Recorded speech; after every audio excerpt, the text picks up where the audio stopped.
Hello, this is Spartan Commander, and this is a 936th Rome Total War Brotherhood game that I've put onto YouTube. Just to say, in this battle you are going to see the charge of the Light Brigade, okay, but not the charge of the Light Brigade led by Lord Cardigan. A different charge of the Light Brigade, but you'll see what I mean when you see it. And it's a very exciting charge of the Light Brigade as well. And I hope you will enjoy watching the cavalry charging forward. You'll also get a story about isolation in this game as well. Okay, our first teammate is HO7 Luke. Now HO7 is Luke's medieval Total War II clan tags. Now Luke has got 10 infantry, 3 archers and 6 cavalry.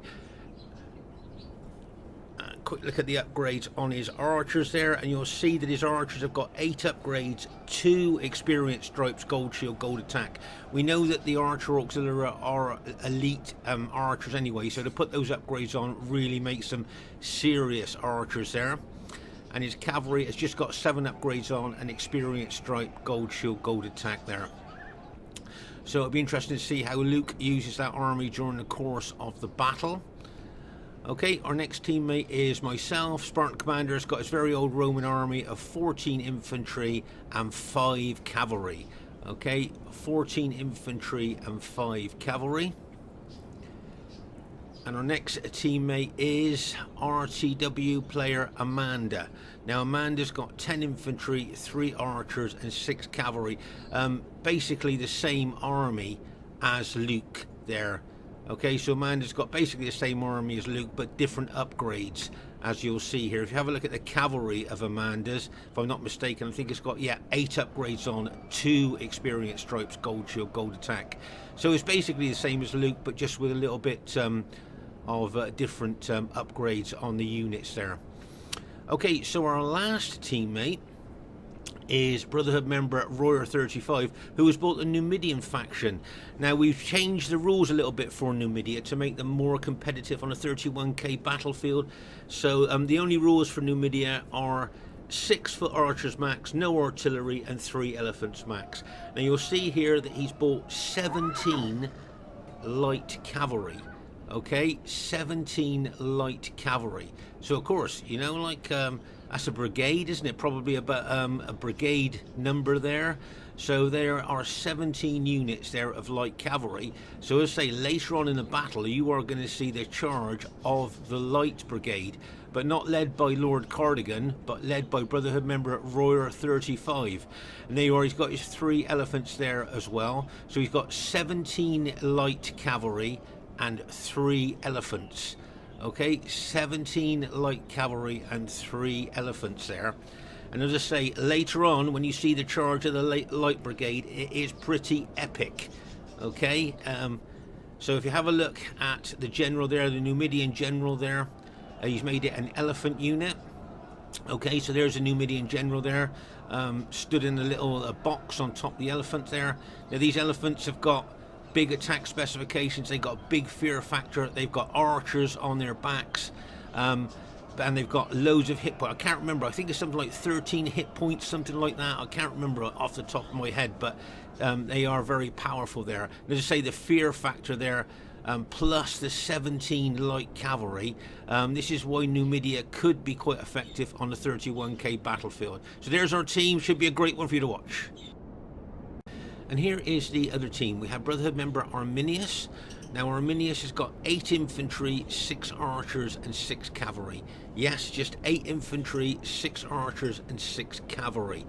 Okay, so there's his 8 infantry. Quick look at the upgrades. Okay, so he's only got 8 infantry and he's only got gold shield, gold attack on them, which tells me I think he spent his money on his cavalry. Oh my gosh. Count the upgrades, 9 upgrades, 3 experience stripes, gold shield, gold attack, maximum upgraded Praetorian cavalry. That takes them out of the elite bracket into the super cavalry bracket. Make no mistake about that, fully upgraded Praetorian cavalry. But will 6 maximum upgraded Praetorian cavalry make up for just 8 infantry? Well, I guess we'll just have to see. You'll see here that he's got velots there. Okay, so he's got actually 3 archers and 3 velots. that he's got. They're spear throwing kind of light skirmisher troops if you haven't seen them before. Okay, and their next teammate is Brotherhood member JGP. Now JGP has got 12 infantry and 6 cavalry. Okay, 12 infantry, 6 cavalry. Check out the upgrades on his infantry. You'll see that he's got 7 upgrades, an experience stripe, gold shield, gold attack on most of his infantry there. As I say, that experience stripe really does help keep your troops fighting longer, gives them that extra morale boost there. And as you can see, most of his units have got these 7 upgrades. So I'm guessing his cavalry are probably, yep, just gold shield, gold attack, because he spent most of his money on his infantry there. So that'll be a tried and tested JGP army. Their next teammate is RTW player Barclayman. Now Barclayman, get ready for this, has got 19 Thracian pikes and 1 armoured cavalry general. Check out the upgrades. Now he's got mixed upgrades. Can you see on his front line there, he's got 8 upgrades, 2 experience stripes, gold shield, gold attack. And then on his next line, if you count the upgrades, you'll see he's got 9 upgrades, 3 experience stripes, gold shield, gold attack, fully upgraded units in that particular line. Go back again. Okay, if you move back again, you'll see the next line has only got 8 upgrades on.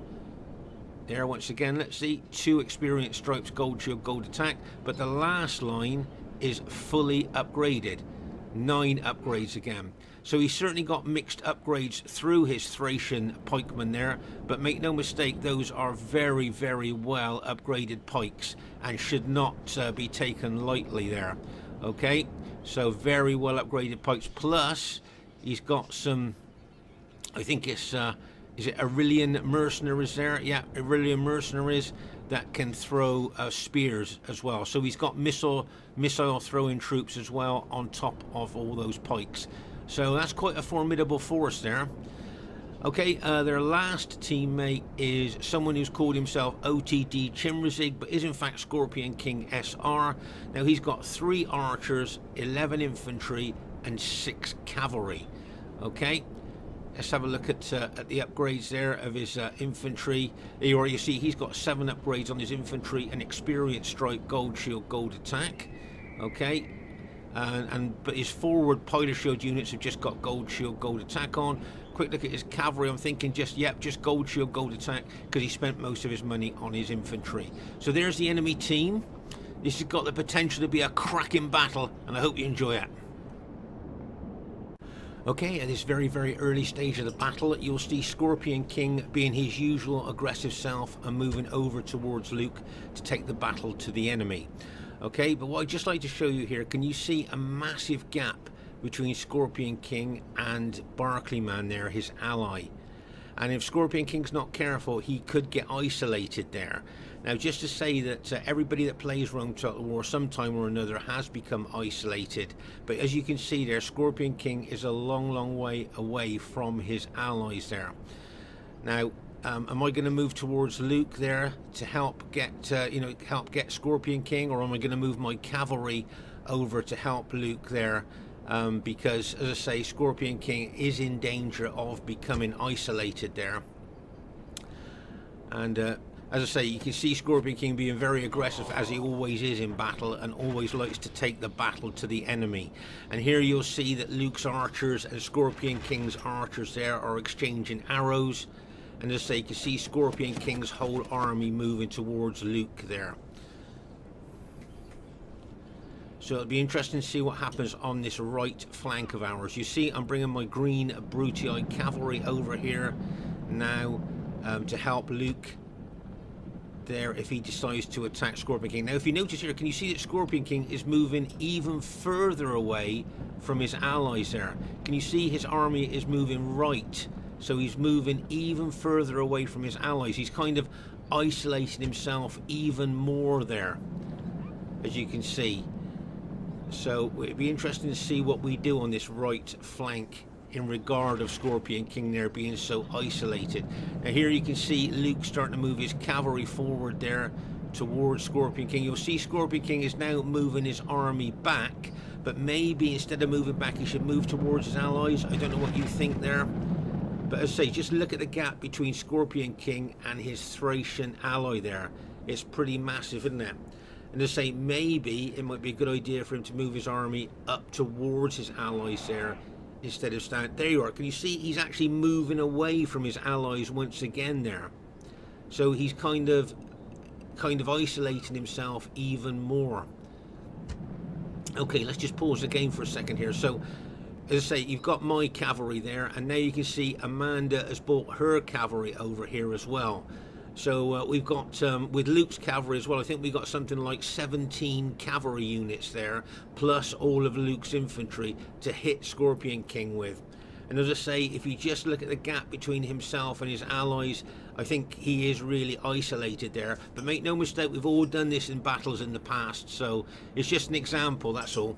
And here you can see Amanda's archers there, having a shooting match with JGP's archers.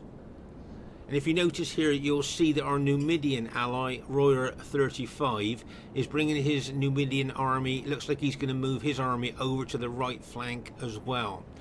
Okay, so as you can see here, it looks like our trend is to move over to the right there.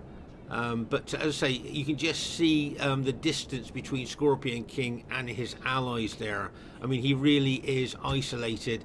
And I think a good tactical move there would be for him is to maybe move back and then move over to his allies. But maybe it's too late now because we've got a lot of cavalry over here. Over here you see Scorpion King. I say, look at him attacking, being very aggressive and attacking as he always is here. Moving, now he's moving back a little bit there. Maybe he can see the danger of all the cavalry moving in on him there. He's moving back now. You can see Luke is actually attacking now.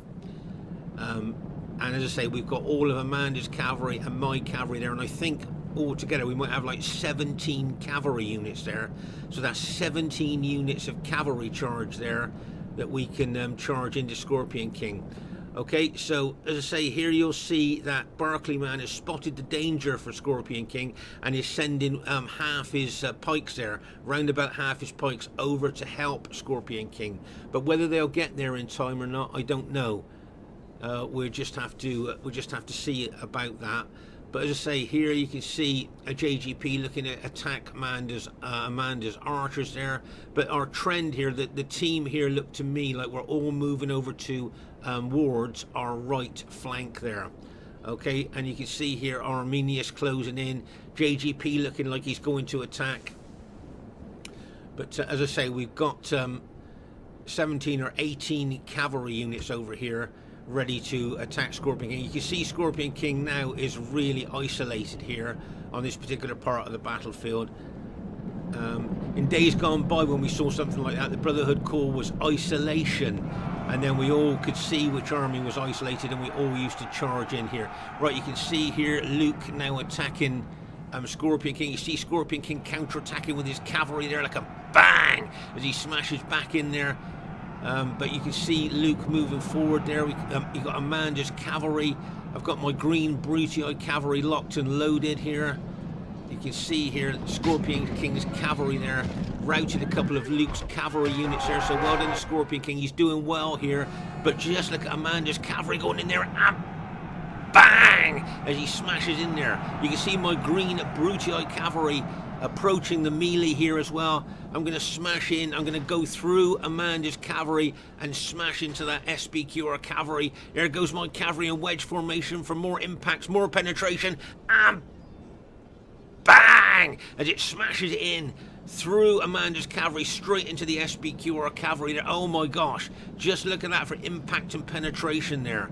And now you can see that the our Numidian ally has arrived as well.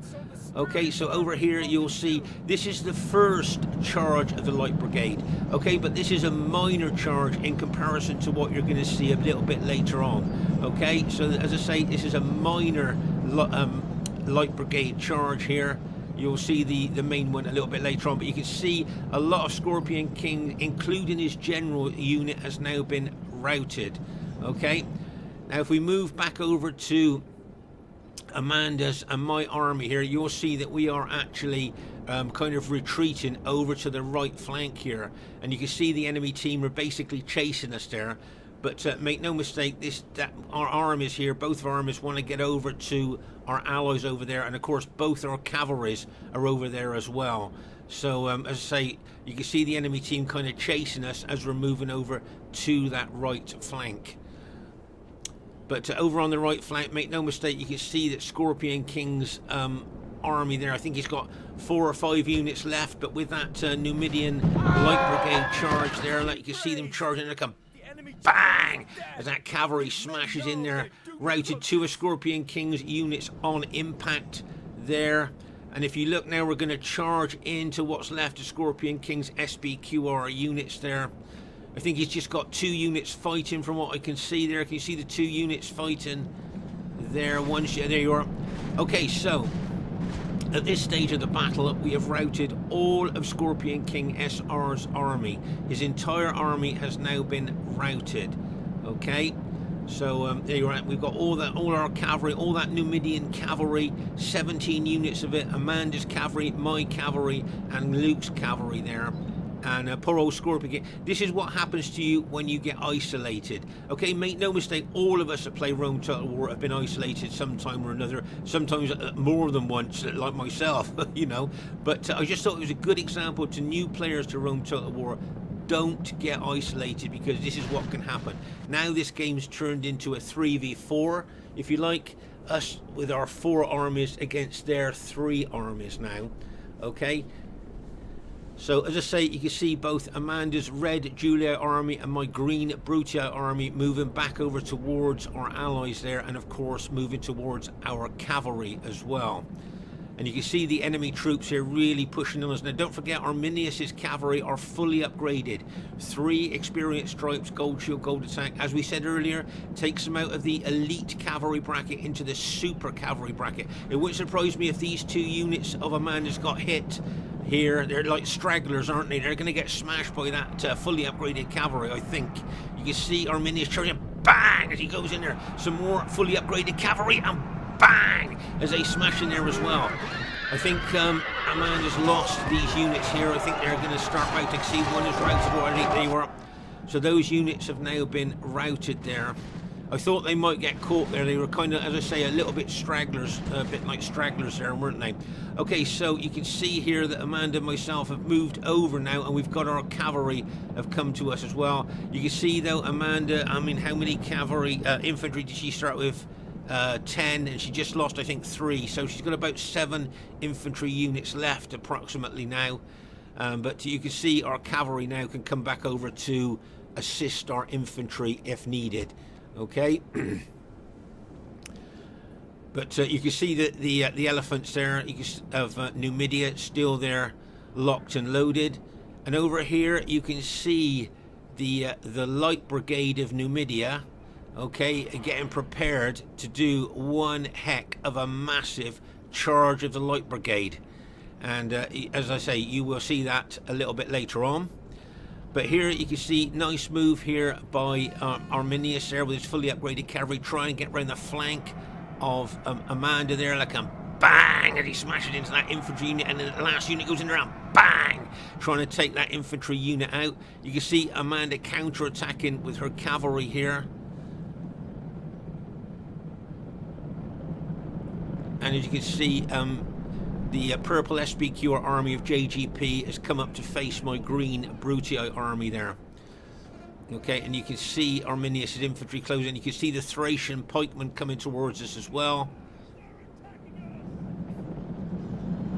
There's a lot of cavalry here. You can see JGP's cavalry and Arminius' cavalry here on our left flank, if you like.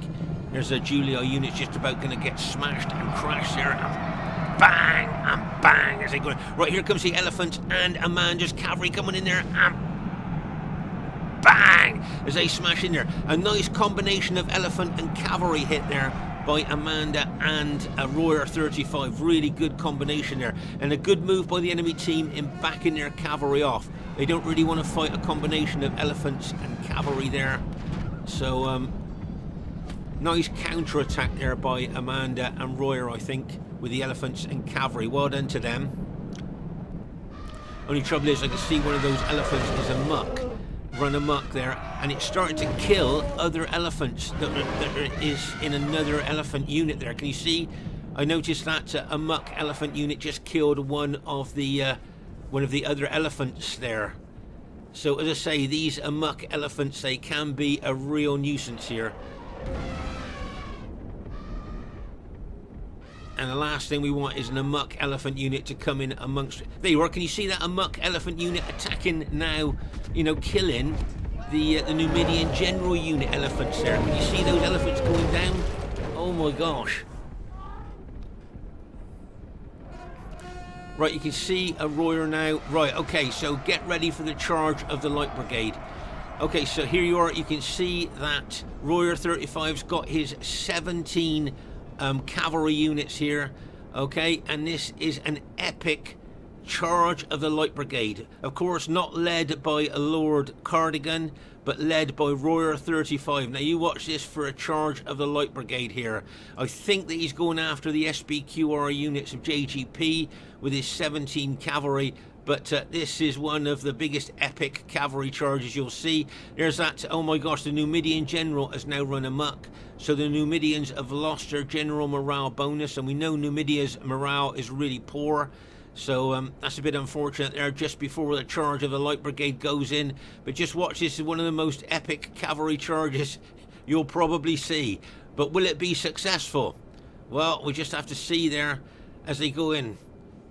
Into the Valley of Death, road to 600. And here they come. The charge of the Light Brigade going in there now. You can see the first wave going in. And bang!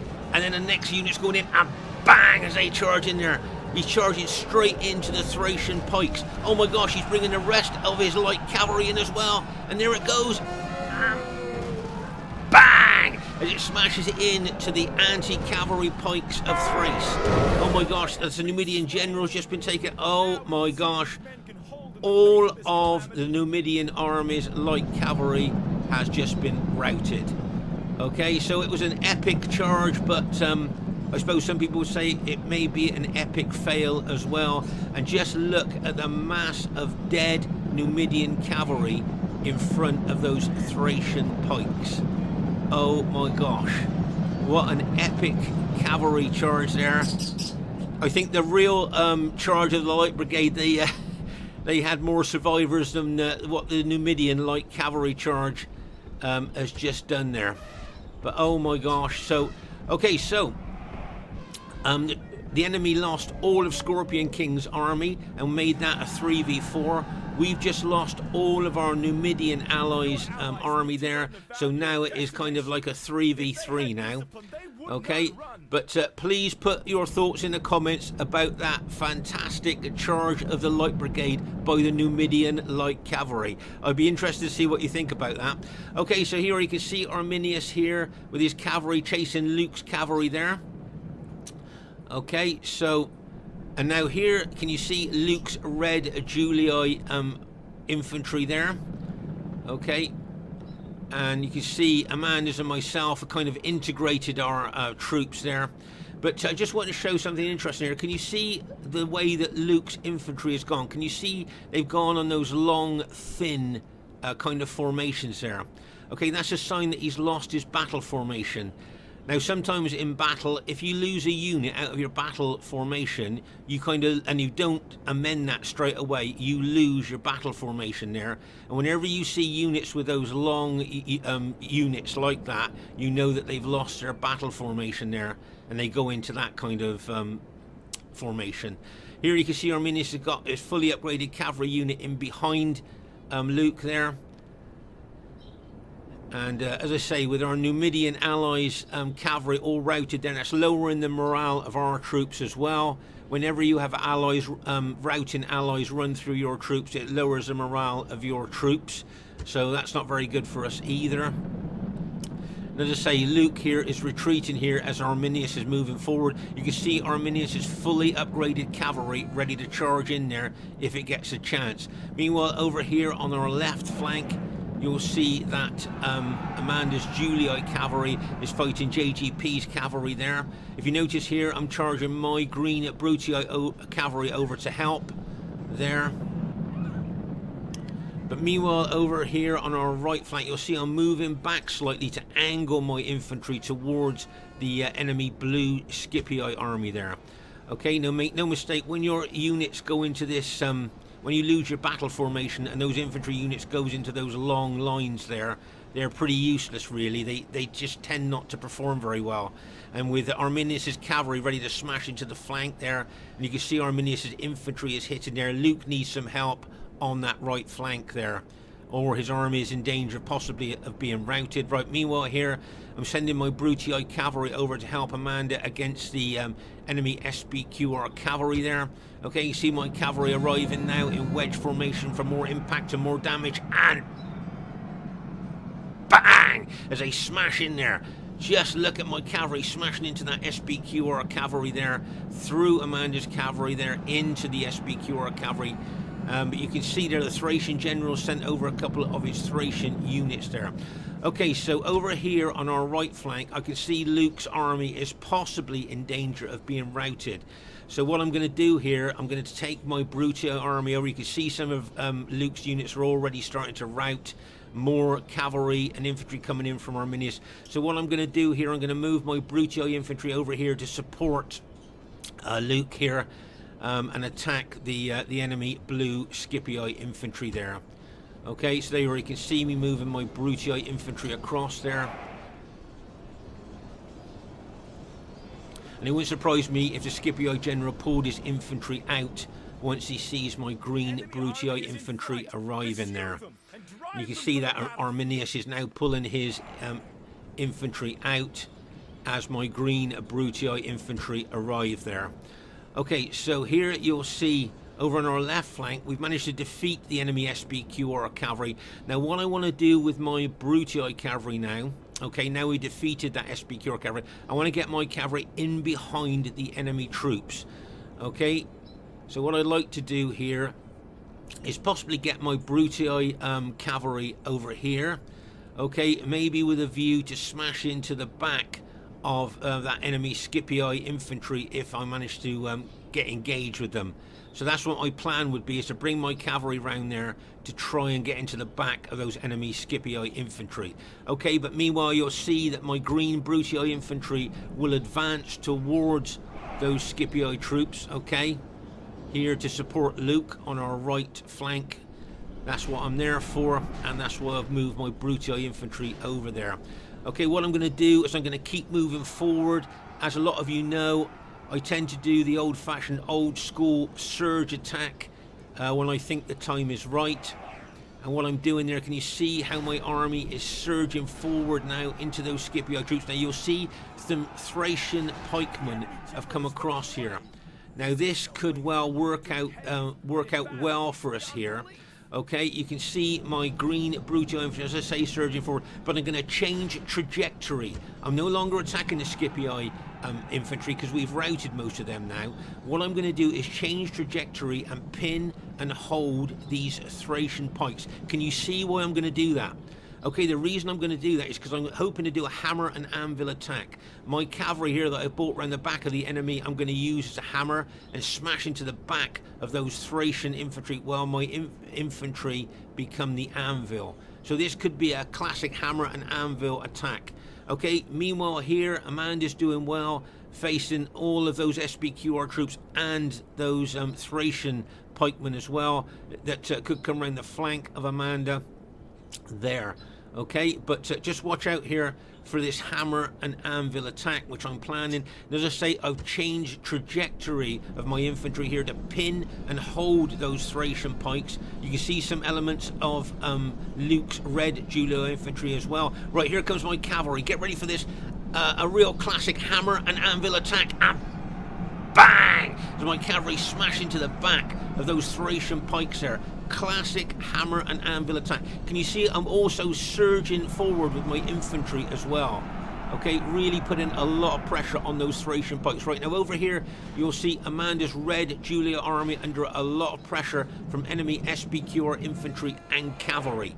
Okay, but now is the time for Luke and myself to move left to support Amanda.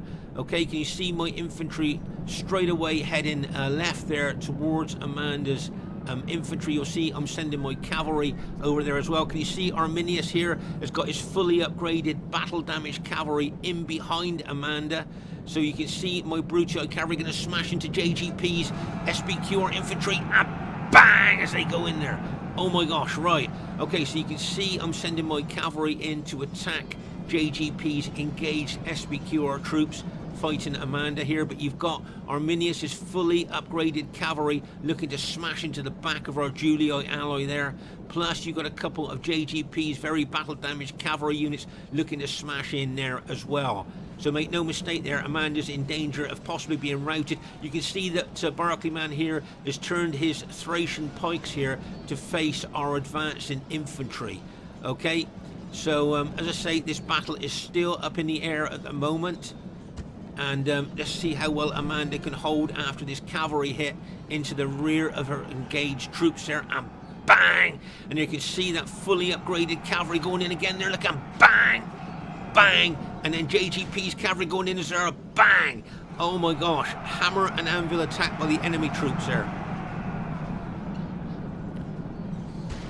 Okay, at this stage of the battle, what I'm going to do with my infantry, I'm going to surge attack these Thracian pikes. Okay, I can see there's gaps between the pikes there, and what I'm going to try and do is force my infantry through those pikes and try and route them on the way through. Hopefully Luke will back me up here. He'll follow my infantry in and add the weight of his infantry there to attack those Thracian pikes. But here you can see, I think Amanda's holding really well there against those cavalry hits in behind her. She's got her cavalry over there as well, charging in. Oh my gosh.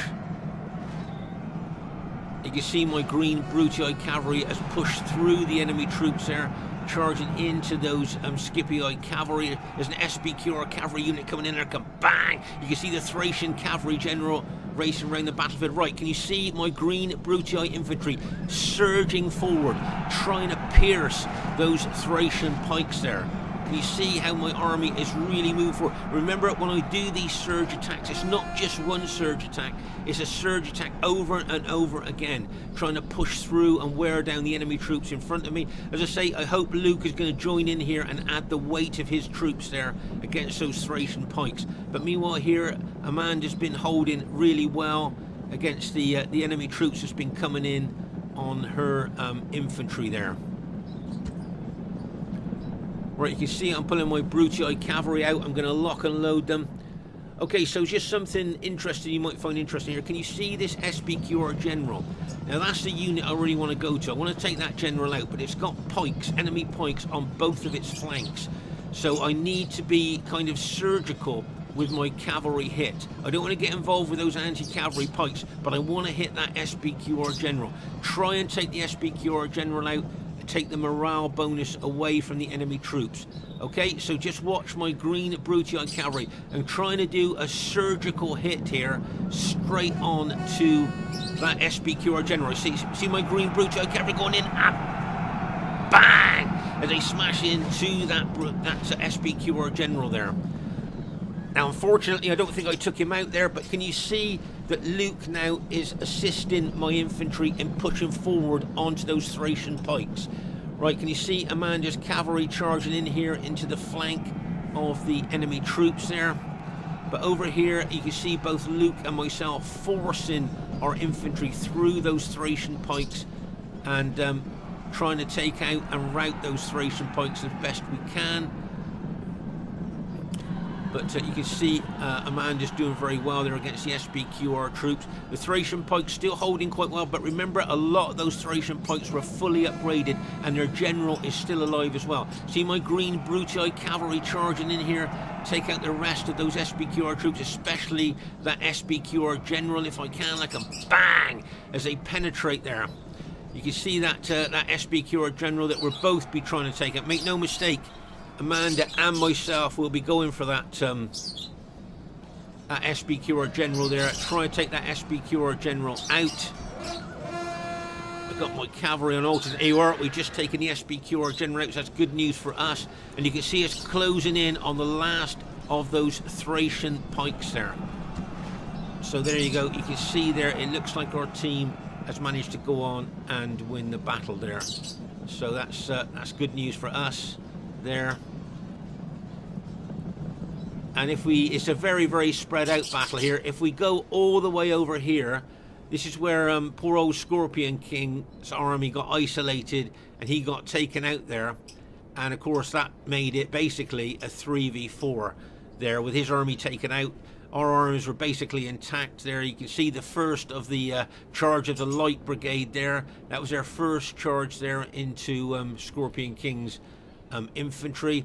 Over here you can see some more fighting, and here you can see there, I think that's where a lot of the Thracians were caught in that hammer and anvil attack. You remember my infantry and some of Luke's infantry with the anvil, and my cavalry with a hammer there. Right, now here's a line of those Numidian cavalry there, with that epic classic charge of the Light Brigade cavalry there, straight into anti-cavalry Thracian pikes.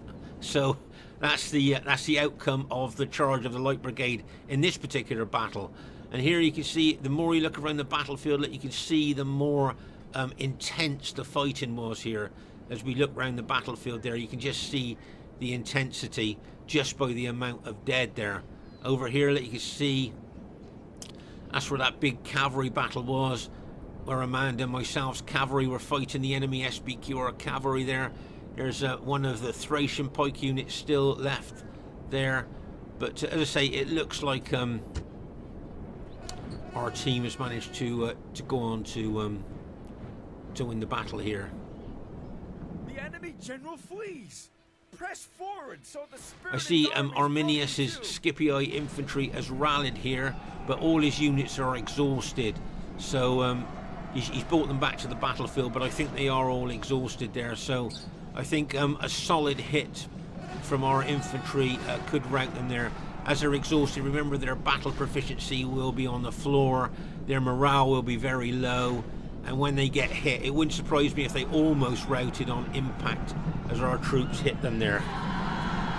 You can see the Thracian general coming in on the flank of my Brutii infantry there, but you can see a lot of Arminius's rallied infantry starting to rout.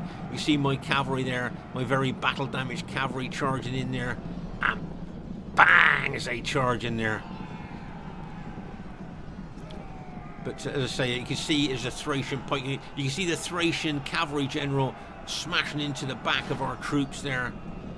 But as I say, it looks like our team has managed to go on to win the battle there. There's a pike unit, a Thracian pike unit there, just routed.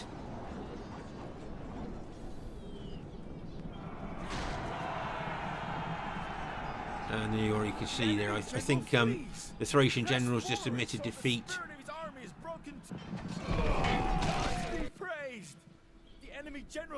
Let's say it looks like our team has managed to go on to win the battle there.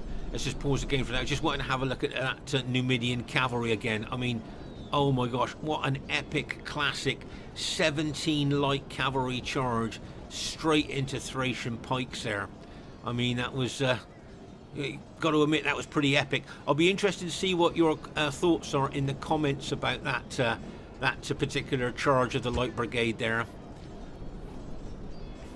As I say, I think the original charge of the Light Brigade had more survivors than the Numidians did, with all the Numidians were completely wiped out there.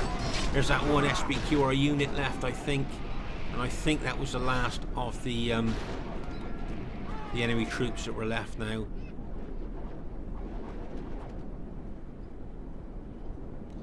I think Amanda's just got, if I remember right, just 4 units left. If I'm not mistaken there. One unit's got 1 man in. Can you see? One of Amanda's units just got 1 man in. There are 5. There's a cavalry unit as well, I think. So, there you go. So, the first thing I'd like to say is really well played to everybody in the game. I thought everybody played really well there. Shame about Scorpion King getting isolated, and you can see it was an average victory there. So well done to the other team, bearing in mind what happened to them right at the beginning of the battle. Highest kills goes to Luke, RTW player. Luke got over 2,000 kills, so well done to Luke there. highest kills in the game, but we're going to talk a little bit about that later on. Well done to Scorpion King. Actually, as he was isolated and smashed and crashed by, what was it, 17 or more cavalry units there, to get 600 kills, I think he did well there. So well done to Scorpion King. And as I say, all of us have been isolated sometime or another on RTW, but that was just an example I wanted to show you there, what can happen if you get isolated. Now, well done to Barclayman with Thrace there. I think he's got the 3rd highest kills in the game with Thrace. So well done to Barclayman there with getting those kills. Well done to JGP, just got over 1,000 kills there, so he'll be pleased with that. And well done to Arminius. He might be a bit disappointed he got less than 1,000 kills, but he played well. So well done, guys. And my kills, 1,705. Yeah, I'm pretty happy with that. That's pretty good kills for me these days. So, yeah, quite happy with that. And well done to Royer 35. Even though he did that epic, classic charge of the Light Brigade, lost all his cavalry, he still got nearly 1,000 kills. Just 11 short luck of 1,000 kills there. So well done to Royer with Numidia. Bearing in mind that that was a bit of a classic fail, that cavalry charge. Well done to Amanda, good kills there at 1,377. And as I say, well done to Luke. But just to say, the person with the highest kills, you might think, oh, they played the best because they got the highest kills. But remember, the team has enabled the player with the highest kills to get those highest kills. We've talked about this before, haven't we? It's the team that enables the teammate to actually get the highest kills. So his teammates are his enablers there. So, you know, the team did that. So that's pretty good. And which team had faction advantage here? They had Rome, Thrace, Rome, and Rome. Okay, and we had Rome, Numidia, Rome, and Rome. So do you think that either team had faction advantage there? Okay, so please leave your thoughts in the comments. As I say, I'll be very interested to hear what you think about the charge of the Light Brigade. I thought that was quite interesting. And the isolation part as well. Okay, Spartan Commander saying bye for now. See you soon.